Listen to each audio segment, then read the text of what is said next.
Well, hello there. It's a pleasure to have you come back in with me, listeners. Today, I have a great guest with me. I've known him for a pretty good long while. We've talked about doing this for years. Today, we're going to sit down and do this. The key thing is here, learning from friends. Chris, welcome. Hello, I am thrilled to be here. As Kate mentioned, we have talked about this for years, so to sit down and actually put the plan in action is fantastic to see. It definitely is. Now, Chris, the first thing I want to ask you is, what is your first memory of us meeting together? Oh man, first memory of us meeting together is, I believe it was first grade. We knew each other in kindergarten, but we weren't in the same class. But in first grade, I thought cowboys were cool and you thought Indians were cool.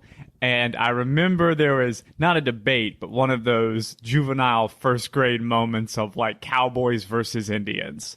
And I remember that one of our mutual friends was on your side and I was outnumbered. So the cowboys were outvoted 1-2. In hindsight, I'd say you were probably accurate, but 6-year-old me was not aware of that. So, but funny thing, my first memory of us is at Lena and Heather Fowler's pool. Oh my God, I cannot believe that I said that. That was the strongest memory. But no, the first memory absolutely is swimming lessons in a pool where the first thing I ever see of Cade is him throwing up inside the pool. True statement. And we're both pretty much sitting there going, we don't want to go the deep end. We're scared out of our heads. I had too much Cheerios in the morning. And next thing I know, I'm so nervous, I vomit. And Chris stands there and looks at me and doesn't really do much of anything. We just kind of sit there, and then we kind of both get out of the pool. I think I was probably overwhelmed. It was probably the first time I saw someone else vomit in my entire life, and I was already terrified as it was. You're right. I did not want to be in that pool, man. So I'm pretty sure all the struggles I had for the rest of that year were your fault. You scarred me. So I'll take blame for that. I'll easily take blame for that. I do remember our discussions of cowboys and Indians. That was a good one. I think that carried on for probably years. A while. Yeah, I had a real thing about it, which is strange looking back. But your memory is absolutely the first one. That is the superior memory for certain. Now let's think about this here. First grade, kindergarten. So that puts us back 27 years? Yeah, we're 32 as of this recording, right? So first grade, we'd be 5. So yeah, 27 years, man. That's pretty impressive to really sit back and think about that. You're one of the original OGs That's from right. the night crawlers. Absolutely. Oh, and especially when we get into discussion of like our history later on in life, right? I mean, the fact that we went to kindergarten, or we didn't go to kindergarten together, we're at the same school, we went in first grade, and that we're sitting here talking now is pretty miraculous, right? That we could keep it going this long, especially with everything that's happened throughout the years. I agree entirely. And for sure, I say that the biggest rebirth for us in terms of like solidifying our relationship was that junior year. Junior year, man. Junior year. To those listening, Kate and I, of our 7 high school classes, had 5 classes together. And then he was in band and I was in theater. And the auditorium and the band room were next to each other. And then our last class of the day, the doors were literally 2 feet apart. So we literally walked together everywhere for a year straight. And you're right, it was a make or break one for sure, because it very well could have resulted in us attempting to murder one another halfway through the year, but we made it through. We used to sit in that little band closet and listen to the Bravery's first album. Yeah, it was a fantastic time. Was that the year that I introduced Soundgarden to you as well? That sounds about right, because no one would have been introducing music to me much then, and we're sitting in that room just listening to music. So I can't imagine that anybody else would have done that. So, yeah, it's very fascinating how quickly Chris Cornell, you latched on to Chris Cornell, and that was the same year that I believe Audioslave came out. And so you latched onto that so hard. He was the coolest guy. I heard Like a Stone, and to those listening, I'm not a huge music head, or I wasn't. My musical knowledge is pretty limited. But man, when Coach Eyes by Audioslave came out, that captured my imagination. And Chris Cornell had a mustache and goatee, which I still rock to this day. And he had spiky black hair, which I had forever. I saw that guy and I thought, he is the coolest man on the planet. And then his his voice is peeling paint off the roof. And then Cade introduced me to Soundgarden, and that might be a whole different thing. But yes, absolutely. Well, first came Soundgarden, then Audioslave. Right, reverse for me. Right, I had no idea Soundgarden existed. Which I will say, it took a little bit of the shine off Audioslave that Rage Against the Machine and Soundgarden were sacrificed to make Audioslave. Right, like that's pretty disappointing. But 16-year-old Chris had no idea. So now, for those that do not know Chris Byess, give us a small clip of describing Christopher Byess for us. Oh. Sorry, I called you Christopher. Man, that feels really weird. That's all, ironically, almost all the females I meet for the first time call me Christopher, despite the fact that my name is Chris. So there's clearly some sort of interesting dichotomy here. But a description of me, that is a fascinating question. I feel like if you ask anybody that is a fascinating question. I am a peppy, passionate, gangly. I don't know if I want to say clumsy, but I'm certainly not the smoothest individual, I would say. But at points, I can look like quite the confident dapperjit, and at other points, it looks like I have absolutely no idea what I'm doing. My handwriting is this ramshackle random mess, and that is how I would translate my life. So just like that. So a ramshackled mess. That's what I got out of that. You know, I probably should have described the handwriting a bit differently. It's a bit more random. Sometimes I feel I can be a bit random, right? Sometimes I'm cool, sometimes I'm not. Sometimes I'm smooth, sometimes I'm not. But usually I have a pretty positive outlook on things, so I try to keep happy. That is 100% true on that positive outlook deal. Throughout the years, you've always been able to reel us back in and be like, hey, let's find the positives in this. Or, hey, you know what? We're not dead. I try, man. It got hard in the mid-20s there going into the workforce, but I'd say in general, that has been a role I've often tried to fulfill. So yeah. So maybe positive with good intentions if my execution doesn't always come off. That might be a good way of describing me, I'd say. That definitely works. Better than a ramshackled mess. I'm glad we cleared that up. For sure. For sure. That's more of my role on piecing things together last second and just kind of guilting people into doing stuff. You're still selling yourself a little short. Well, you were talking about work, talking about all this other different things that got in place. You missed talking about some of your hobbies and some things that we literally have in common that bind us together. Well, let's see. Well, one, Cade and I, though we haven't during the pandemic, attend Atlanta United games together. We're soccer bros for sure. Yeah, UFC. Yeah, I kind of drug him into that, which I'm happy I did. Right? I think he's happy that I did too.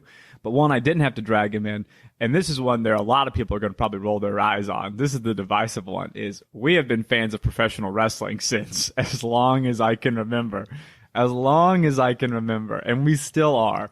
And it's funny you mentioned that being such a divisive topic. I went on a date recently, and I just mentioned wrestling in passing, and I got the, oh, wait, you like wrestling look? And I thought, okay, this date's already over. I'm already too weird for this person. I've already overwhelmed them. But that is something we've shared in common. We've gone to events. We've driven to different states for it. And we've had a delightful time. So, works in my book. Now, the key thing that I got out of there is Chris is single. So, all the ladies out there, if you're looking for a phenomenal individual, he's a catch. The key thing that's the deal breaker here is Chris is a cat man. I am a cat man. I love dogs. I love dogs. Yeah. But you've got 3 cats. I have 3 cats. And he's rescued each and every one of them. So that's a very high quality in my book, ladies, if you are interested. That's one thing I forgot to mention. I do love small floofy animals. I'm also a vegetarian. Yeah, so I'm quite passionate about life in general, I guess we can say. Do you like long walks on the beach and sipping pina coladas? Long walks on the beach, absolutely, provided it's not 100 degrees. I might have sipped 2 pina coladas in my entire life. I don't know how to properly answer that question. Okay, so no comment. No comment. Maybe the ladies out there can find out. That works. We can get behind that. I can get behind that. So travel, that is a huge thing that I will say that I am envious of. That, what was it, your sophomore year of college, you backpacked through Europe for how many days was it? Tell me a little bit about that trip. Sure. Well, that is another passion that me and Kate both share. right? We want to do it as much as we can is travel. So actually 2 things from college, one in college, one post-college. I have always wanted to travel. I've always loved adventure, which will make more sense when we talk about something else later in this podcast.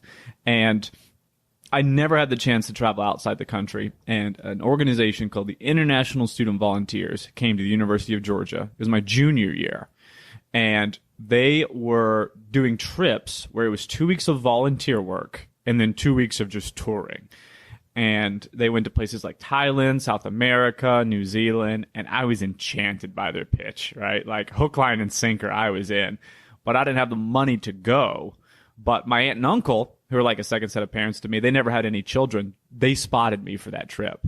And so I went to Eastern Europe for 4 weeks, 2 weeks in Romania, and that was for the volunteer portion, and then 2 weeks in Croatia and Slovenia, places your typical traveler never thinks of going, right? A place like Romania, Slovenia. Loved every second of it, and maybe we can digest that. But then after I got out of college, about 2 years later, I did a 10-week backpacking trip around Western Europe, and I hit a lot of the high points, you know, the Englands, the Paris, the Switzerlands, the Italys, and I did go back to Romania for a month. So I've actually spent more time in Romania than any other country aside from the United States. Now, was this the trip that Garrison, another person that will be on our podcast in a couple of weeks, was he in Ukraine at this time? Yeah, so throwback to an earlier conversation when we mentioned the Cowboys versus Indians, and I said there was a third party that was with Cade with the Indians over the Cowboys. That is the exact same person we're talking about, who we also went to kindergarten with. Yes, he was in Ukraine serving in the Peace Corps, and I went over to Romania. Oh, there's a story here too, and he came and visited. So he came, he visited, which was something that was wonderful to actually be able to travel outside of the country with one of my best friends, right? Which luckily I'll be getting to do again soon. Here we come, Yep, Iceland. I was going to say a little teaser for later, but My bad. you just blew that open. I totally did. But Garrison came and he stayed for like a few days, and he had to go home. And I remember there was this little, it's called the Magazine, but it was like their little convenience store. Everybody went and hung out at night. You know, you get a few beers, some glass of wine. And Garrison had left earlier that day, and I'm sitting there and I'm like, man, I wish Garrison was still here. You know, we were going to do some fun stuff this weekend, and he missed it. And out of the darkness walks Garrison. Like, just out of the darkness. And all of us sit up like, one, yay. Two, what is going on? I can't remember exactly what happened, but a train got canceled. Some scheduling conflicts arose, and he could not go back home until the weekend ended, which was wonderful in my opinion because we spent the next weekend just hanging out. We visited a castle. We visited a nearby city.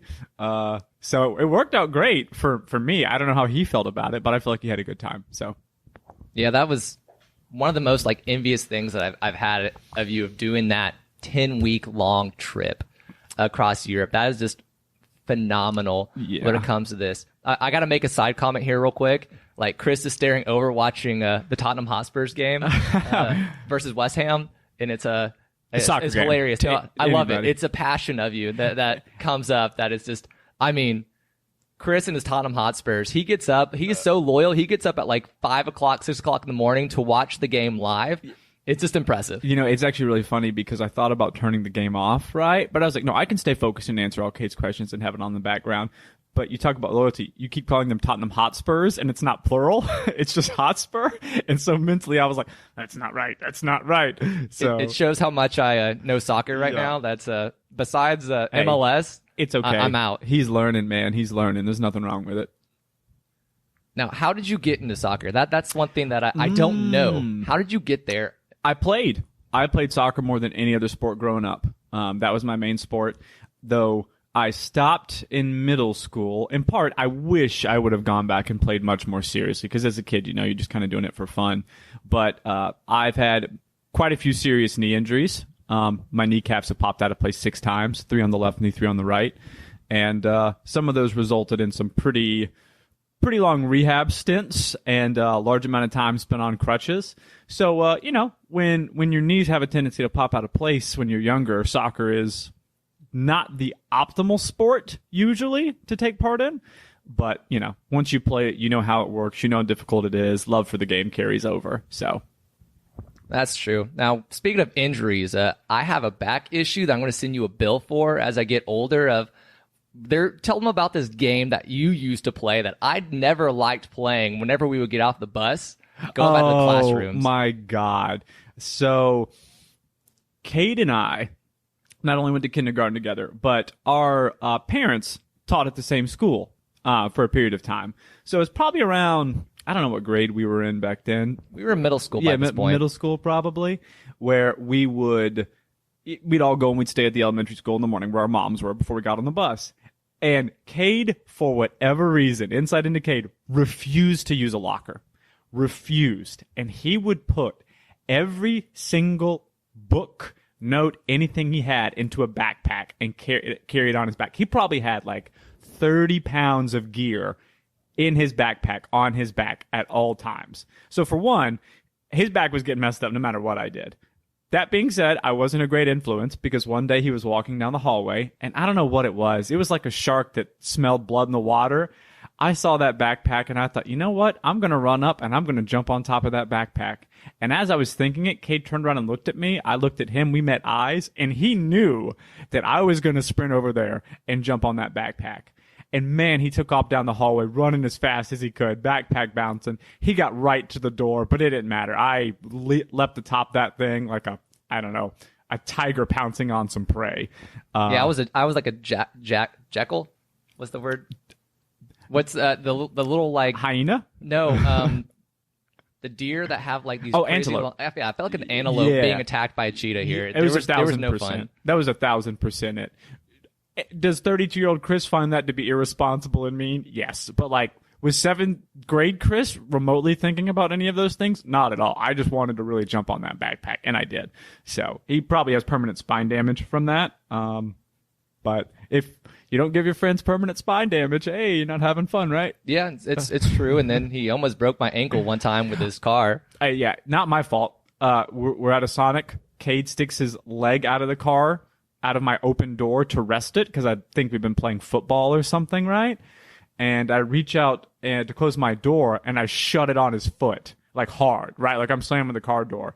But it's the sort of pain where you rear back and you're about to scream, but then no sound comes out of your mouth. Cade just has this little gasp. I have no idea what it's for. And I'm like, why didn't my door close shut? So I opened my door and I shut it again, right on his ankle again. And then he screamed. Then he screamed really loud. And then I realized that his foot was in the door. But that was not intentional, right? That's not one we can put on me. We're blaming you for that one, at least 80%. I'll take about a 40% on that There's one. There's no chance. You put your foot out of the door. 60 at least for you. You're the one that slammed it twice. Do you figure after the first slam that you think about something? We'll let this be. We'll move on to the another. We're gonna bring up an unsettled debate from 14 years ago. Hey, I said on this podcast in the beginning that some things may get brought up, emotions may arise. Might get into some real deep stuff here. Yeah. Oh my gosh! Another thing from high school that I always found extremely fascinating was your role in drama. Like, you went to nationals your freshman year, wasn't it? And then your senior year? No, it was my junior and senior. Yeah, junior and senior, which is ironic since I haven't acted a lick since I graduated from high school. Not a moment. But I did. I went junior and senior year for essentially national monologue competitions. Let's just call them that. Where you'd get up and you'd recite a piece in front of a bunch of different people. So yeah, I used to do that all the time. We'd get up on the weekends. We'd drive to some random part of Georgia. We'd compete in front of other theater people and then, go from there. And it's funny that I was in theater because I was never a traditional theater kid in that. Our high school didn't do any musicals until my senior year. And even then, one of them was We Will Rock You, the Queen musical. So we were never doing Grease. We were never doing Beauty and the Beast, right? We did a lot of weird plays, which benefited from me because I like those weird plays. But yeah, so I lived that theater kid lifestyle without actually being a theater kid for 4 years. I think part of that was that drove you further into the arts. This is just my perspective here. Correct me if I'm wrong on this. Was it after freshman year you were doing marching band with us and the band director said, hey, you need to choose between one or the other? Yep. And it was Okay, I choose drama. Yep, I was in marching band and theater freshman year. And our band director was like, well, you really need to pick which one you want to focus on. And I was like, all right, fair enough. So I quit band and I went and did drama. I was the president and all that. So, I guess thank her for forcing my hand, right? Yeah, it definitely one of those interesting experiences. Now, I am curious here. We go to college. We both go to college together. After we had our extensive, I went to Georgia Highlands. Yes. And you wound up going to Young Harris. Right. We both, like, I wound up there a year and a half after being in college. You went up there 2 years after college. And we're both at the University of Georgia. You go into broadcast journalism. Yeah. I go into education, secondary social studies education. And during this time period, you have this like amazing voice, as you all can hear here on this podcast. Oh, thank you. Tell me what happened with work. Like, after you got out of college, what was that next step for you? Oh, man, I didn't have one for sure. This is one of those learning moments, right, where you're in college and you're 21, 22, and you're thinking, oh, I have a good voice. I like sports. Therefore, I can be a play-by-play broadcaster.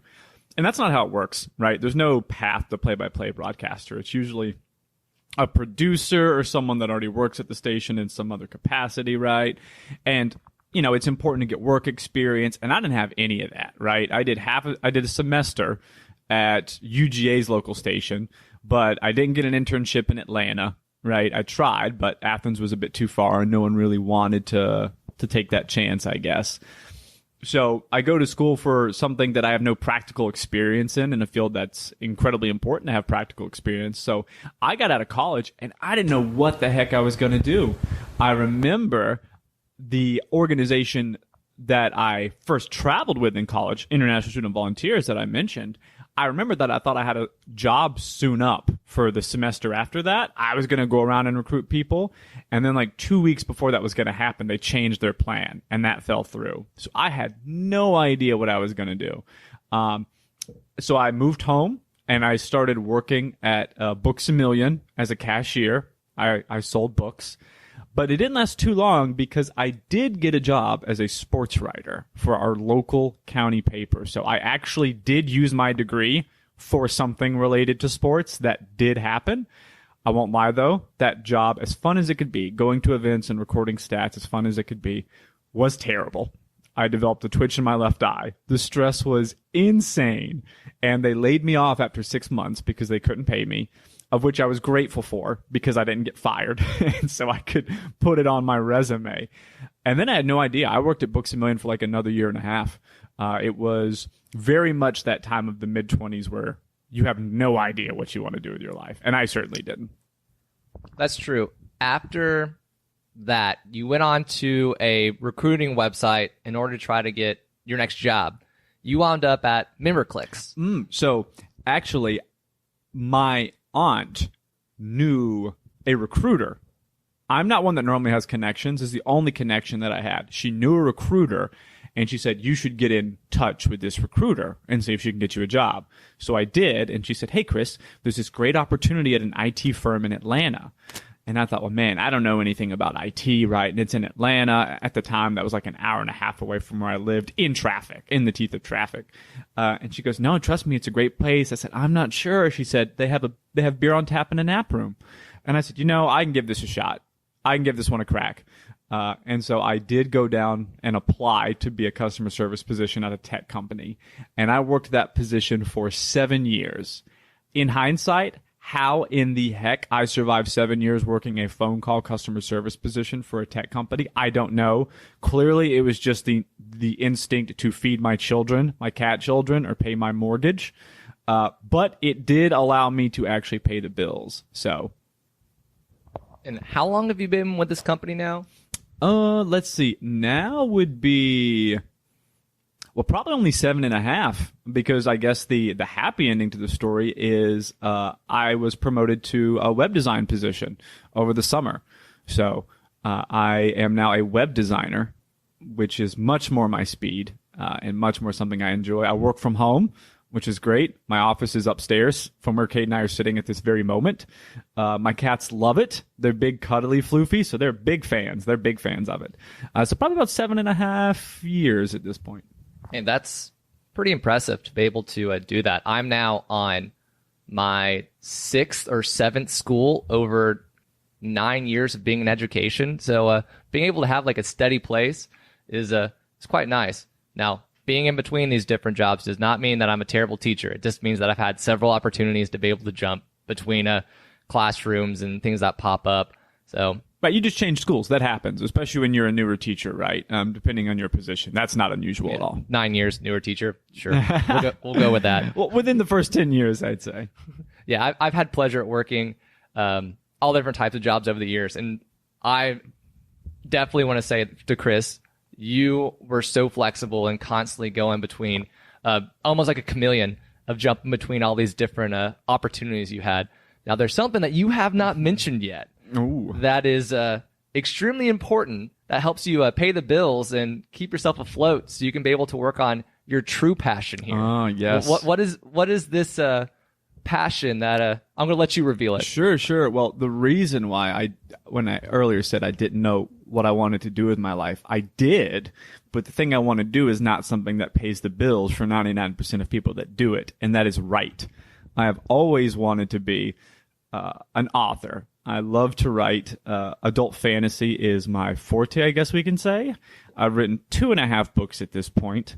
But writing itself, people often might walk into a bookstore and they see that book on the shelf, right? And of course they recognize someone got published and they know it's hard. Don't get me wrong. They know it's difficult, but no one knows how difficult. For every debut author that somehow scores a big contract, for every Stephanie Meyer in Twilight, there are 10,000 of those people writing good books that aren't even getting a remote look in from an agency or from an editor.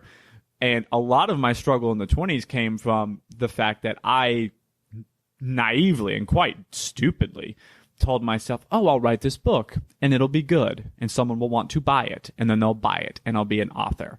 And so I didn't have a lot of work ambitions outside of that because I just kind of assumed that's how it would go. And that is not how it went. And that is not how it goes. And it took me until my late 20s to realize, oh, this is something you do for fun. And then if you work hard enough at it, someday maybe you can make money at it. Because it's one thing to publish a book. I could go publish my book on Amazon right now. But if I do that without any marketing, without hiring an editor, without networking, 20 people are going to buy it, right? It's going to be everybody that I know. And I'm not going to make anything off it. I'll make $40. So if you actually want to make a concentrated push, the amount of effort that goes into it is insane. So that's what I've always wanted to do. I just had to realize that because it is a career where other people control your fate in a way that is unlike many jobs, it's something that sometimes isn't always up to you. And what I mean by that is if you go to school for anything, right, a specific job, and you study at it and you get good at it, provided that that employment field isn't devastated for some reason, right? If you keep applying, you will eventually get a job in it, right? It might not be the optimal job. It might not be a great, but like you'll get a job, right? If I go to school for being a pharmacist, if I graduate, and that's hard, right? Being a pharmacist is hard. But if I graduate and I keep applying and I'm an individual that's sound of mind and body, I will eventually get a job as a pharmacist because I have all the qualifications, new people cycling to the field. With writing, that is not how it works. That's not how it works. There is an agent that wants to make money off of your book, meaning that their concern is if they can sell it, which is a big point people don't realize. Do they need to like your book to want to sell it? Absolutely. But there are a lot of books out there that most regular writers would tell you aren't written very well that sell like hotcakes because people don't care about that. It's the emotion, right? I mean, not to hit it Twilight, right? But the Twilight books aren't considered to be the most well-regarded written books, but it doesn't matter because it captured the emotions of millions of young adults in an age range, and they wanted to buy the book. If an agent doesn't think they can sell your book and make money off of it, it doesn't matter how good it is, it's not getting sold. So can we have a small little teaser what this book is about? Because of my brain went to, when you said adult fiction, was... sometimes like my brain went to the gutter for a second. Oh my goodness. So it's so funny when I said that recently. Side note, everyone, since I am single, I am on Hinge and someone sent me like a little and I had written on there that I'd written adult fantasy books, and they thought the same thing. They made a comment about it. They thought that I wrote a different kind of story than I actually do. And as you can tell, I'm quite passionate about this. So if you hear me cut off, it's because Cade's giving me some sort of throat slashing motion, right? So when I say adult fantasy, super generic, think Lord of the Rings. Think Game of Thrones, right? Science fiction fantasy, but not the science fiction portion. Unique worlds, magic. I don't have any dragons in my book, but think of that sort of style. And mine is about 2 tribes of winged humans that are separated by a massive dome of wind. And the evil tribe, shall we say, has been imprisoned in the dome due to the war crimes of the past, and they're trying to break free and return war to the skies once more. And the good tribe that lives outside the dome realizes this, and they're trying to prevent that from happening. So, how long have you been writing this book? Because if I remember correctly, this goes back to like middle school, elementary school, like area. So this is something that happens for a lot of writers. Not this particular book, I haven't. It actually started in college at Lakeside, where Cade lived for a summer. In a room that I'm going to be honest with, I didn't pay for. Yep. It was they had an extra roommate. I had just gotten back from my student teaching in Ireland, and that roommate moved out, and so we commandeered that room for that's exactly about what happened. 4 months, probably. Yeah, that's exactly what happened.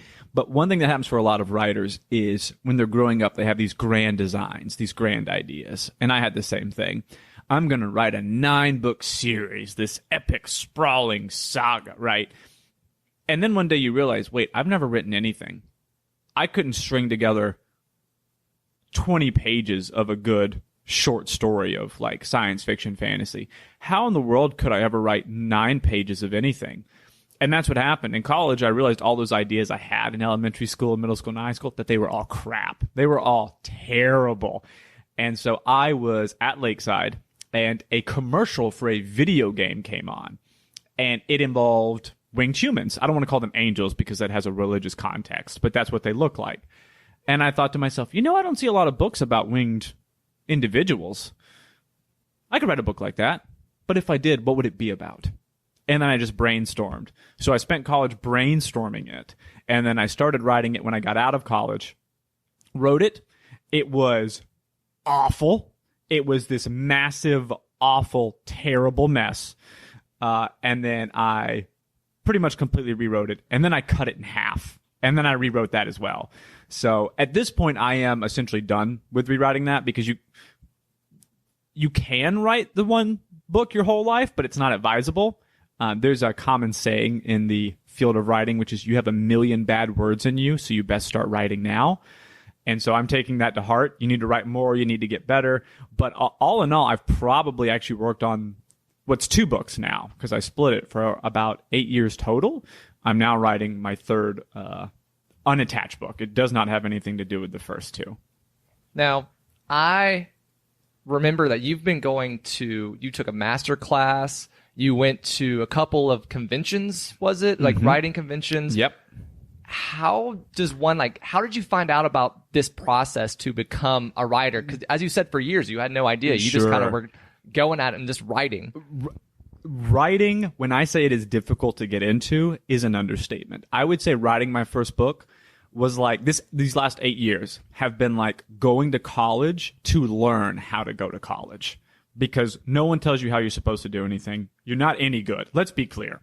Whatever author that you like, whoever you like to read, unless they were that 1 in a million prodigy, the first few things they ever wrote absolutely sucked.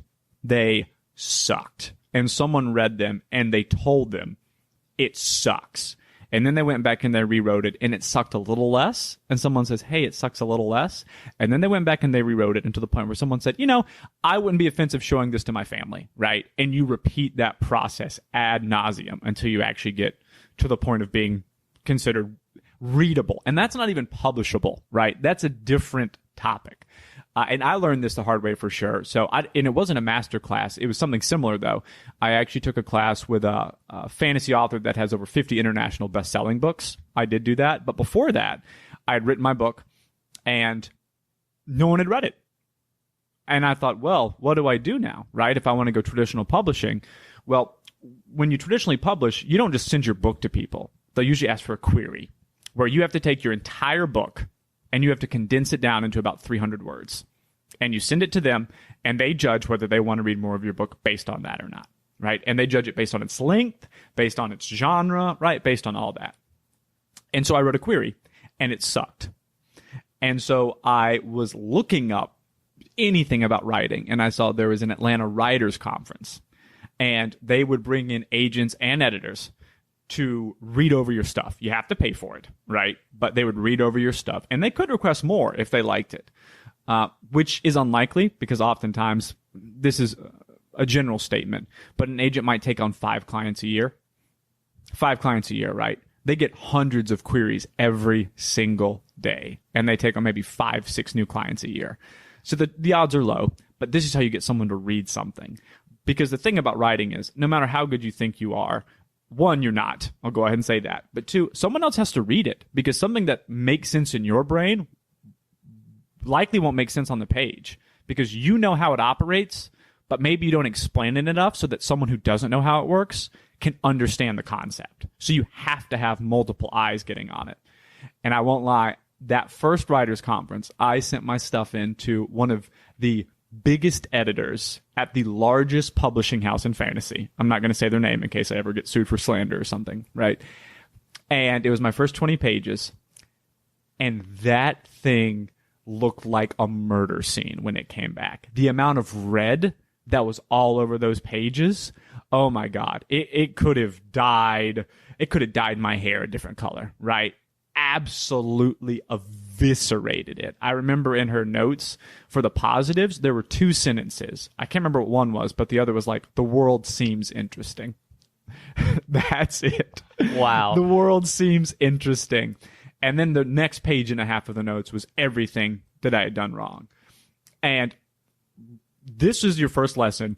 In writing, you have to have a thick skin because a lot of people are going to tell you no. And a lot of people are going to tell you how bad you are. But that was revolutionary for me because I've always been a trial and error guy. I needed someone to point out what I was doing wrong. And then in my brain, I went, oh, that's how you're supposed to write this paragraph. Oh, that is how you're supposed to proceed this way, right? The mechanics were my biggest flaw. I'm creative, but my mechanics were poor. And so for me, every single time I've had someone read it and submit something back, it makes you think in a way that you are not naturally programmed to think, and it makes you realize that you could be better. And so I started going to multiple writing conferences, right? I started submitting my stuff to multiple things, and I have had some success. I had a full manuscript request from an agent, so I have had an agent read the whole book, and she had a lot of great things to say. She did not purchase it because she did not think she could sell it. Now, if you hear that, you might think to yourself, oh, well, she's being nice. She had a whole lot of great things to say, but she's just being kind. That's not how agents work. Agents and editors in writing get hundreds of queries a day, and they have to save time. It is quite common to get what is called a form rejection, which you know is not personal. It's some sort of, hi, thank you for sending your work, but I'm not interested, right? And they just hit it for all the queries, right? When I was getting into writing, I heard from successful published authors, if you get a personalized rejection, that's a good thing because it means the person cared enough about a portion of your story to actually bother typing something out to you and letting you know that, when generally they do not. It's just form rejection after form rejection, right? Like almost like a signature on an autograph, right? It's just this mass print thing. And I remember hearing that and being like, you're telling me it's good to get personalized rejections? No way. Anytime I read a rejection and it's personalized, I feel better because I know there was something in that story that was good enough to make them comment. So it is a heck of a process. And to answer your question, because I will ramble on about this forever, so I'll stop. I like a good ramble. Yeah. It's really informative. Like, for sure that these listeners, I'm sure, have not gone down that path or heard that path. This is what we're here for. This is the bread and butter. This is the stuff? Okay. All right. Good. So I have gone to quite a few conferences. I have submitted to agents, and also submitted to other readers. You try to find beta readers, right? People to read your book. And that's tough because, one, you're trying to get someone to read some of your work. Why would they? right? Like, what's the incentive, So book swaps are very popular. But also, sometimes you get people that read your work that have bad opinions, right? That have crap opinions that you don't actually want to take feedback from, right? And you'll see that sometimes. You'll get two completely opposite sets of feedback from two different people. And that just goes to show you, of course, everyone has your personal taste, right? People like and dislike different things, but you have to learn how to navigate that, because clearly both can't be right. So it is certainly a process you have to have a thick skin for. For me, the pressure was taken off when I told myself, okay, I'm going to try to work X amount of hours per week. I'm going to do this. I'm going to go to writing conferences. I'm going to keep improving. And as long as I focus on improving, then chances are someday I'll get published.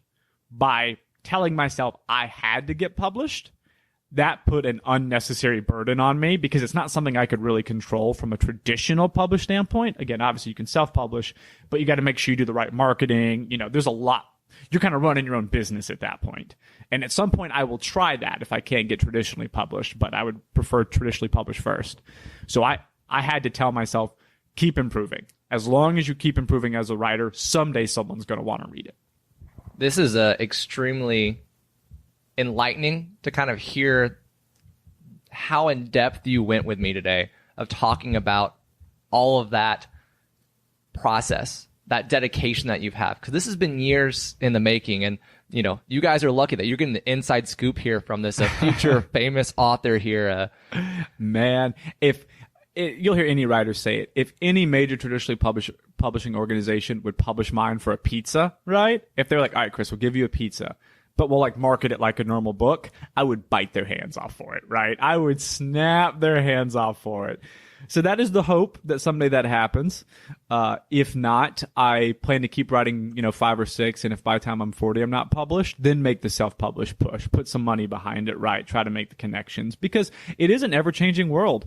You can be really successful self-publishing, but I don't know if this is accurate anymore, but at one point, if you sold over 100 books, you were in the top 10 percentile of books sold on Amazon, because so many people just toss out these books they've written, but they haven't edited it, they haven't ran it by anyone, and they haven't marketed it. So who's going to buy it, right? Some random stranger is going to hop in upon your unedited book, buy it, shout it from the rooftops, and then 10,000 other people come and buy it? No, that's not how the process works. So it definitely is a lifelong goal. How many rejections, I guess I'll ask this, do you think I received before I started rewriting my book? My guess, I'm going to throw a ballpark figure out there of 23, because my brain went to Michael Jordan. That's not bad. 35. So after 35 rejections, I stopped. And it should have been earlier, let's be clear. And I said, maybe there's something in this book that I could do better. And so a lot of rewriting, a few more writing conferences, things of that sort. And I've gotten good feedback on my first chapter. So I'm hopeful that maybe I can start getting at least some nibbles pretty soon for it, even if not whole things, but read the first chapter and you want more. That was a few years ago. I'll say that. That 35 rejections was a few years ago, because at one point before I split it into two, it was just all one big book, which is a huge mistake, because no agent wants to buy a massive book from a debut author if they know that there's no sellable asset behind them. Don't let that one big book that got purchased from a debut author spoil you, right? That is the 0.1% scenario. These are some great tips, great advice. I hope if there is a writer that is listening to this, gets something very massive out of it, because these are some great chunks of knowledge. As I've always heard, is learn from others' mistakes and processes to be able to speed up for yourself as well. So it's kind of like piggybacking off as that time goes along. Yeah. Last thing I'll say on it then, if I can. You have the floor. Okay. You have to keep going. And at one point, I didn't know if I could. I was halfway through the first draft of my first book. I knew it was terrible. And you're going to be terrible. Let me be perfectly clear. You're going to be terrible when you're writing your first book. And I didn't know if I could keep going. And one of the biggest authors in fantasy right now is named Brandon Sanderson. If you're a fan of fantasy writing, you know who he is if you're listening to this. And I listen to his Writing Excuses podcast. I listen to podcasts on writing. And he's so successful, making millions of dollars. And I'm thinking, man, how could I be like him? Brandon Sanderson's first, I believe this number's correct. If not, it's one or two off. His first 12 books were rejected. His 13th book was the one that was published. Now, he went back and he rewrote some extensively, so that might skew that number a little bit. But the top fantasy author of our current generation was rejected 12, not just 12 times, for 12 different books. Now, by his own admission, he didn't do a good job editing, so he could have sped that process up. So I'm not saying you, fair listener, have to write 12 books to get your 13th published. He made mistakes just like I made mistakes, just like everybody does, because there's no blueprint. But the point being is, he is widely regarded as a good writer. And for 12 books, no one wanted to publish him. So it is a process where you have to keep going. That's for sure. In life in general, you just got to keep going, keep looking to improve yourself. Because if not, if you remain stagnant, like, what's the point for really kind of continuing on stuff? Always find a way to better yourself. One comment I'm going to make of listening to talking about your persistence is about 7-8 months ago, you said that you were going to get into shape and you stuck to a routine. You started doing rock climbing. You started running again. You started doing all this workout. And I'm not going to lie, he's got some good, strong muscle on him. It's pretty legit here. So I can see where you've translated this into other areas of your life, which is extremely inspiring. I mean, I consider that to anybody. It's not going to be a overnight experience. It's going to take dedication. It's going to take pain. It's going to take just months or years to get there. So something to think about for sure. Absolutely. Now, I want to know, you mentioned that one author. What are some other authors that really have pushed you and that you've enjoyed reading over the years?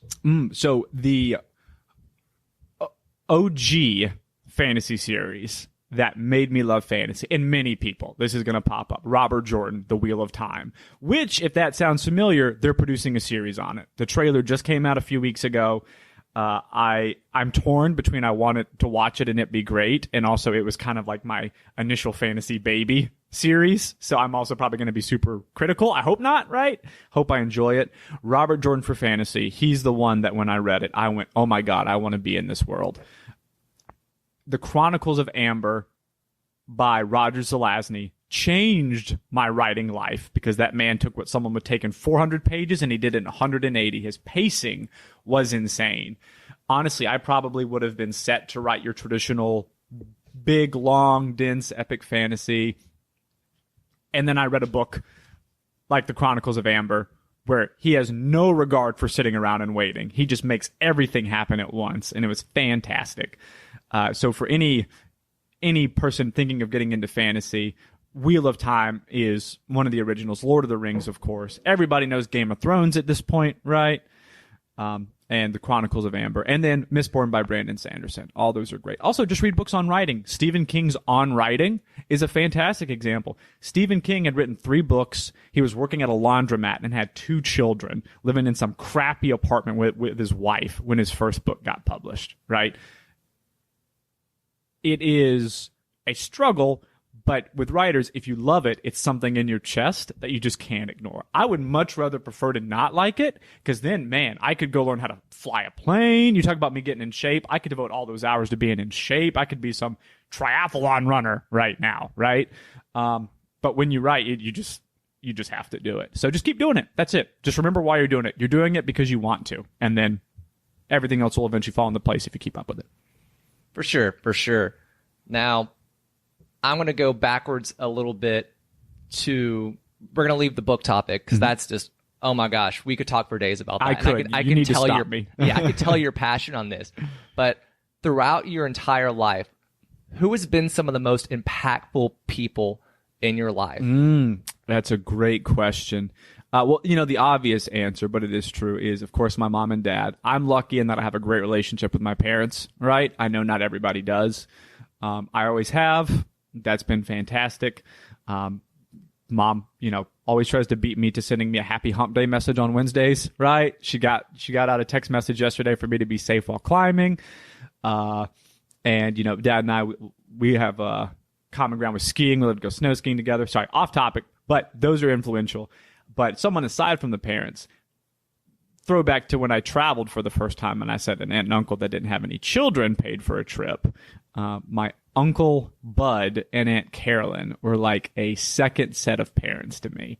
And my grandparents, most of them passed away when I was quite young or not alive. So I never had the grandparent relationship. When people talk about that with their grandparents, I don't know what that is. But then again, I assume I do because that was my aunt and uncle, right? We went on trips with them. We did everything with them. True story. Whenever I hear the song My Hero by the Foo Fighters, my Uncle Bud is the person that I think of. So for me, the best person I've ever known in my entire life. So I would say those are by far, those that really influenced me as an individual. I mean, the thing is, I feel like it took a long time to influence me as an individual. As Cade knows, I've always had a problem with timing, right? And I've been late for everything for, forever. And just now in life am I getting to the point where I'm like, maybe I shouldn't be such a jerk and be late to everything. So I don't know how strong some of those influences were on me, if I'm perfectly honest. But if anybody did any good, it would be those people that I just mentioned. That is for sure a beautiful statement right there of you do have a wonderful family, for sure. And that's a blessing that a lot of us don't get to have when you look around in communities. Right. And I will say that I'm blessed as well. I'm hoping down the line that I will interview my mother or my father or some of my siblings as well, just because of family is important. Family's a really big deal in a lot of people's lives for it. Sure. Now, I want to know, what is the 5-year goal for Chris Byess? 5-year goal. That's a great question because as we record this, I'm 32. I'll be 33 in April. And it's interesting to look around and see quite a few of my friends or acquaintances that are not only married, but have children, right? Because that's the real dividing point is having kids, I think, right? Kate sitting here is married, right? You get married, obviously you're living with someone else. But you can still probably go out and do most of the things you want to do, right? When you have kids, now you're in charge of this child for at least, minimum 18 years. And let's be honest, longer than that, probably, right? And so I see that, but maybe because I am a late bloomer, because it took me until I was late 20s, turning 30, to kind of put life in perspective in a way that I felt like I could use to improve. I just now feel like I'm just hitting my stride. So a part of me is like, well, this is oftentimes when people start trying to settle down. Obviously, I'm dating, right? Because, I'd love to, if the girl of my dreams, if I met her later today, that'd be fantastic, right? I'm not going to deny that, right? But I'm just now feeling like I'm personally starting to get things done. So life could go one of two ways. Selfishly, I want to keep trying to work out, keep trying to be in good shape, rock climb more. I love to rock climb. I did it yesterday. Cade called me this morning. He said, "How you feeling?" I said, "I am sore as heck, man," because I went outside for the first time. I'd only climbed inside. That and finish my 3rd book and then write a 4th for sure. I definitely need to do at least 2 books within the next 5 years. Because if I do that, I'll have 4 books under my belt. And hopefully one of those gets published. And if one can get published, then I can kick on. If not, store those up to try to self-publish eventually.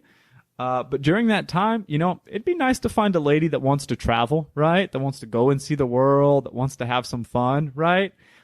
I don't know if kids is within the next 5 years. Of course, that would put me at 37. For a lot of people, that's pretty late. But I don't know. There's just so much of life to explore, right?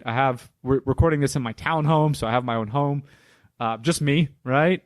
I have these great cats. I'm writing. I'm feeling good. So just try to live, right? Just try to live and have real experiences, I guess. Beautiful. You are a beautiful man. You are a beautiful friend to kind of go through this. And spending this last hour with you, I have definitely learned a lot more about you, even though I've known you for 27 years.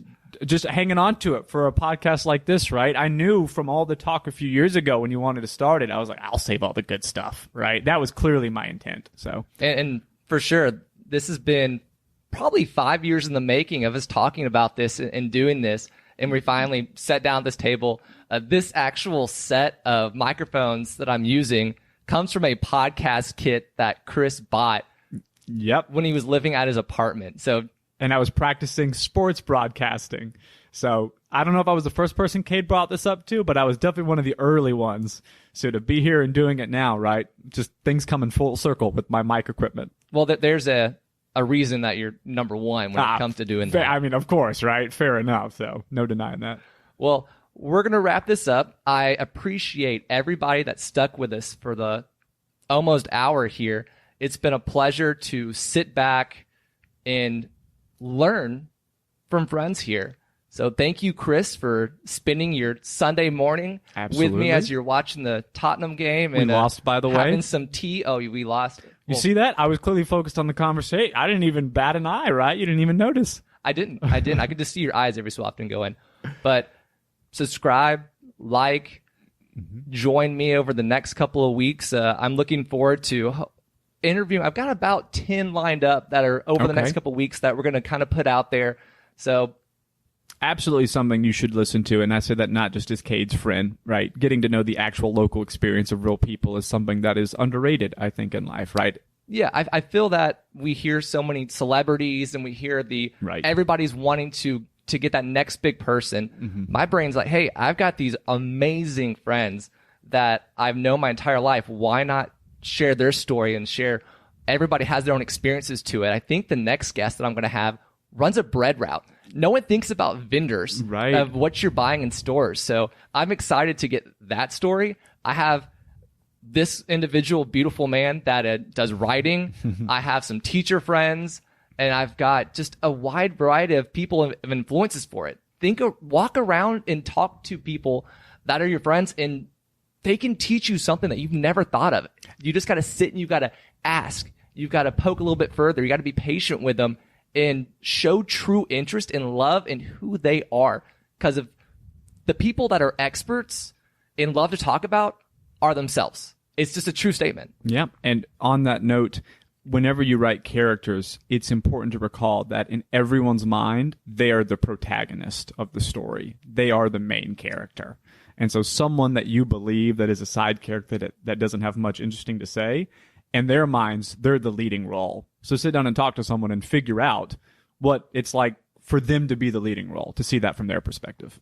Well, that's where we're going to wrap it up and call it a day. I want to say awesome thanks to Paper Trails, the band that you are going to hear on this outro here. This was something that was recorded probably looking at 16 years ago. Yep. So thank you, Paper Trails, for being my intro and exit music. So have a good afternoon, have a blessed day, and most of all, stay curious with learning from friends.